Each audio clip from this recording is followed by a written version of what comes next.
आणि वळूयात पुढच्या बातमीकडे। बातमी वर्ध्यातून येते, कारण वर्ध्यामध्ये शिक्षकी पेशाला काळीमा फासणारी घटना घडली आहे।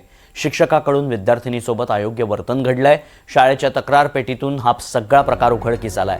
40 वर्षीय शिक्षकाला पोलिसांनी या प्रकरणी ताब्यातही घेतलंय। शाळेच्या तक्रार पेटीत पीडितेनं आपली कैफियत मांडली आहे। 40 वर्षीय शिक्षकाला पोलिसांनी त्यानंतर ताब्यात घेतल्याचं पाहायला मिळतंय। वर्ध्यामध्ये शिक्षकी पेशाला काळीमा फासणारी घटना घडली आहे। शिक्षकाकडून विद्यार्थिनीसोबत अयोग्य वर्तन घडल्याचा प्रकार समोर आलाय। सगळा प्रकार वर्ध्यात घडल्याचं पाहायला मिळतंय। अलीपूर पोलीस स्थानकात या प्रकरणी गुन्हा दाखल करण्यात आलाय।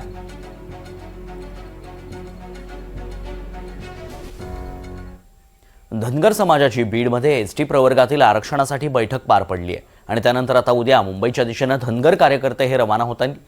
यावेळी त्यांनी तीव्र आंदोलनाचा इशारा देखील दिलाय। मंत्रालयाला जाळ्या लावल्या असतील, मात्र आम्ही समुद्रात उड्या टाकणार असल्याचा इशारा समाजाच्या वतीने देण्यात आला आहे।